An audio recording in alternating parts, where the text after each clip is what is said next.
జగిత్యాల పంచాయతీ మంతనాలు ప్రజాభవన్లో కొనసాగుతున్నాయి. ఎమ్మెల్యే సంజయ్తో మంత్రి అడ్లూరి, ఏఐసీసీ సెక్రటరీ సవాంగ్ భేటీ అయ్యారు. దాదాపు గంట పాటు మాజీ మంత్రి జీవన్ రెడ్డితో సమావేశమైన నేతలు ఆయన అభిప్రాయాన్ని తీసుకున్నారు.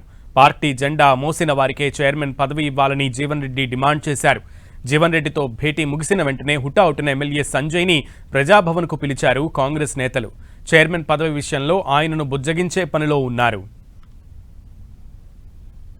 మరింత సమాచారం మా ప్రతినిధి ప్రతాప్ అందిస్తారు. ప్రతాప్.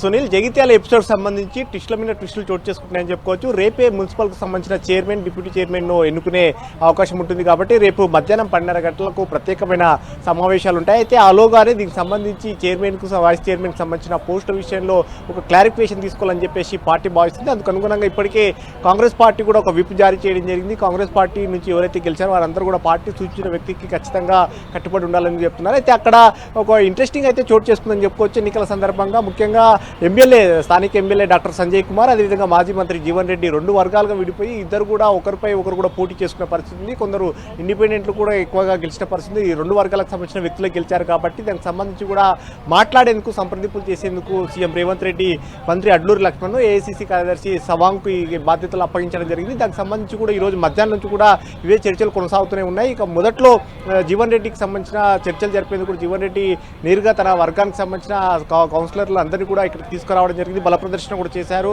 ముఖ్యంగా వారితో కూడా సవాంగ్తో మాట్లాడించే ప్రయత్నం చేశారు. పార్టీ ఈ సిచ్యువేషన్ ప్రస్తుతం ఎదుర్కొంటున్న పరిస్థితుల్లో వాటి అన్నిటి కూడా వివరించిన తర్వాత నేరుగా అంటే ఇప్పుడున్న సిచ్యువేషన్లో ఏం కావాలని అడిగినప్పుడు ఆయన మున్సిపల్ పీఠంకి సంబంధించి కాంగ్రెస్ పార్టీ జెండా మోసిన వ్యక్తికే ఆ చైర్మన్ పోస్ట్ ఇవ్వాలి, వైస్ చైర్మన్ కూడా అదే ఇద్దరు కూడా కాంగ్రెస్ పార్టీ జెండా మోసిన వారికి ఇవ్వాలి, బయట నుంచి వచ్చిన వ్యక్తులకు కాదని చెప్పేసి జీవన్ రెడ్డి స్పష్టం చేశారు. దీనికి సంబంధించి కూడా పార్టీ ఖచ్చితంగా లైన్ తీసుకుంటుంది. పార్టీకి పనిచేసిన వారికి న్యాయం చేస్తామని చెప్పేసి హామీ ఇచ్చినట్టు కూడా తెలుస్తుంది. అయితే తర్వాత కాసేపు క్రితం కూడా జీవన్ రెడ్డి కూడా మీటింగ్ సమావేశం తర్వాత కూడా ఆయన మాట్లాడి కూడా అదే అంశాన్ని పార్టీ అధిష్టానం ముందు ఏదైతే తన ప్రపోజల్ పెట్టానో ఆ అంశాన్ని కూడా చెప్పడం జరిగింది. పార్టీ ఖచ్చితంగా సావధానంగా విని న్యాయం చేస్తామని చెప్పినట్టు కూడా ఆయన చెప్పారు. అయితే కాసేపు జీవన్ రెడ్డితో సమావేశం ముగిసిన తర్వాత హుటాహుటిన ఎమ్మెల్యే డాక్టర్ సంజయ్ని కూడా పిలిపించారు. సంజయ్ కూడా ప్రజెంట్ ఇప్పుడు ప్రజాభవన్లో మంత్రి అడ్లూరి లక్ష్మణ్, అదేవిధంగా సవాంగ్ తోటి కూడా భేటీ అయ్యారు. ఆయన కూడా తన డిమాండ్స్ వివరించే ప్రయత్నం చేస్తున్నారు. వాస్తవానికి ఉదయం కూడా మంత్రి అడ్లూరి లక్ష్మణ్తో చర్చలు కూడా జరిపారు. సీఎం రేవంత్ రెడ్డితో కూడా కలిసిన తర్వాత ఇప్పుడు ఏసీసీ సెక్రటరీ తోటి కూడా ప్రత్యేకంగా భేటీ అయ్యారు. ఇప్పుడు జీవన్ రెడ్డి చెప్పిన ప్రపోజల్ కానీ ఆ తర్వాత పార్టీ తీసుకునే లైన్ను కూడా సంజయ్ తోటి ఒకసారి వివరించిన తర్వాత ఒక నిర్ణయం తీసుకోవాలని కూడా ఒక ఆలోచన చేస్తుంది. సో మొత్తం మీద జగిత్యాల ఎపిసోడ్కి సంబంధించిన ఒక ఫుల్ స్టాప్ పెట్టాలని చెప్పేసి పార్టీ అధిష్టానం నిర్ణయించింది. అందులో భాగంగానే దీన్ని ఈరోజు సాయంత్రంలోకి దీన్ని ఒక కొలిక్కి తీసుకొచ్చి ఇప్పుడు సంజయ్తో మాట్లాడిన తర్వాత ఈ అంశానికి సంబంధించి ఫుల్ స్టాప్ పెట్టాలని చూస్తున్నారు. ఫుల్ స్టాప్ పెట్టిన తర్వాత రేపు ఎలాగో ప్రత్యేక సమావేశాలు ఉంటాయి కాబట్టి రేపటిలోగా దీనికి సంబంధించి ఒక కొలిక్కి తీసుకురావాలని చూస్తున్నారు. కాంగ్రెస్ పార్టీకి సంబంధించిన ఖచ్చితంగా మంత్రి అడ్లూరి లక్ష్మణ్ అయితే చెప్తున్నారు అక్కడ కాంగ్రెస్ పార్టీకి సంబంధించిన వ్యక్తి ఖచ్చితంగా చైర్మన్ పీఠం పైన కూర్చుంటారు. చైర్మన్ కానీ వైస్ చైర్మన్ కానీ కాంగ్రెస్ పార్టీ జెండా మోసిన వాళ్ళే ఉంటారంటూ కూడా చెప్పారు. కాబట్టి సో మొత్తం మీద అక్కడ సంజయ్ వర్గంలో కూడా కాంగ్రెస్ పార్టీకి సంబంధించిన వ్యక్తులు చాలామంది ఉన్నారు కాబట్టి వారికి వీరికి ఏ విధంగా న్యాయం చేస్తారని చూడాలి. లేదంటే కానీ చైర్మన్ ఒక వర్గానికి ఇస్తే వైస్ చైర్మన్ మరో వర్గానికి ఇస్తారా, లేదంటే కనుక మళ్ళీ సేమ్ కొత్తగూడెం ఫార్ములా ఏదైతే ఉందో అట్లా 2.5 సంవత్సరాలు ఒక వర్గానికి, 2.5 సంవత్సరాలు ఒక వర్గానికి ఏం చేస్తారనేది కూడా చూడాల్సి ఉంటుంది. ఎందుకంటే ఇప్పుడు ఒక వర్గంతో చర్చలు కంప్లీట్ అయ్యాయి, మరో వర్గంతో కూడా చర్చలు చేసిన తర్వాత దీనికి సంబంధించి ఈరోజు రాత్రి లోపు ఒక కంక్లూజన్ తీసుకొచ్చే అవకాశం ఉంటుంది. రేపు పొద్దుగాల వరకన్నా తీసుకొచ్చి రేపు మధ్యాహ్నం 12:30 గంటలకి ప్రత్యేకమైన సమావేశాలు ఉంటాయి కాబట్టి ఆ లోపు ఒక నిర్ణయం తీసుకోవాలని చూస్తాం. ఒకవైపు చర్చలు జరుపుతున్నాయి, మరోవైపు పార్టీ నేతలందరికీ కూడా పార్టీ తరఫున బీఫామ్ నుంచి గెలిచిన వారికి అందరికీ కూడా విప్ జారీ చేయడం జరిగింది. సునీల్, ప్రతాప్, అయితే ముఖ్యంగా జగిత్యాల అనేది ఒక ఫైర్ బాల్ లాగా రగిలిపోతూ ఉన్నటువంటి పరిస్థితి. ప్రచారంలోనూ అదే జరిగింది. ఎలక్షన్ పర్వం అంతా కూడా అలాగే కొనసాగినటువంటి పరిస్థితి. ఎలక్షన్ తర్వాత కూడా సిచ్యువేషన్ అట్లానే ఉంది. సో ప్రజాభవన్ వర్గాలు ప్రస్తుతం ఏమంటున్నాయి, అక్కడ పరిస్థితి చూస్తుంటే ఈరోజు ఈవినింగ్కి కానీ లేదా రేపు మార్నింగ్కి కానీ అసలు సర్దుమణిగేటట్టు ఉందా ఆ మంట?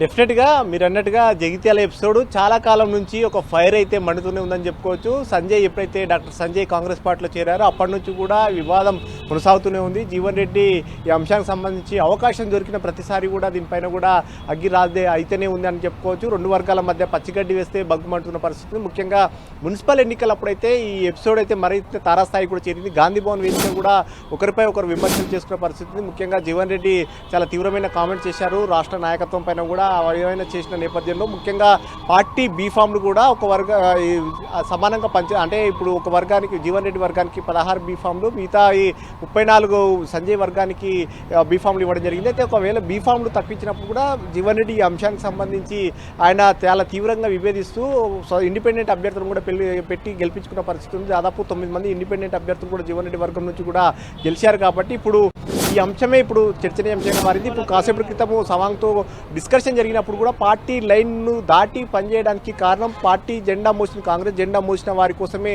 తాను ఆ విధంగా చేయాల్సి వచ్చింది తప్ప పార్టీని జవదాటే ఆలోచన లేదు. పార్టీ లైన్లోనే నేను ఉంటాను ముందు కూడా అని చెప్పేసి జీవన్ రెడ్డి చెప్పారు. అయితే సో ఇరు వర్గాలు కూడా ఒకవైపు సంజయ్కి సంబంధించిన కౌన్సిలర్ కానీ మరోవైపు జీవన్ రెడ్డికి సంబంధించిన కౌన్సిలర్ కూడా ఖచ్చితంగా పార్టీ లైన్లోనే పనిచేస్తాము, పార్టీ తీసుకునే నిర్ణయానికి కట్టుబడి ఉంటామని కూడా చెప్తున్నారు. కాబట్టి ఇప్పుడు సంజయ్ తోటి కూడా ఒక ఫైనల్గా మాట్లాడి ఒక కంక్లూజన్ తీసుకొచ్చే అవకాశం ఉంటుంది. చైర్మన్ ఒక ఏ వర్గానికి ఇస్తారు ఏందని చూడాలి. ఎందుకంటే అక్కడ బీసీ ఉమెన్ మహిళకి అయింది కాబట్టి అక్కడ బీసీ మహిళకు ఎవరికి ఏ వర్గంలో ఎవరు వర్గంలో సంబంధించిన కాంగ్రెస్లో మొదటి నుంచి ఉంటున్నారో ఏందనేది చూసిన తర్వాత వారికి ఇచ్చే అవకాశం ఉంది. దీనికి సంబంధించి కూడా ఇద్దరు కూడా మంత్రి అడ్లూరి లక్ష్మణ్ కానీ సవాంగ్ కూడా చర్చలు చెప్తారు. కాబట్టి దీన్ని ఒక క్లైమాక్స్కి అయితే తీసుకొచ్చే అవకాశం ఉన్నట్టు కూడా తెలుస్తుంది. Okay Pratap, keep updating yes Pratap, thank you.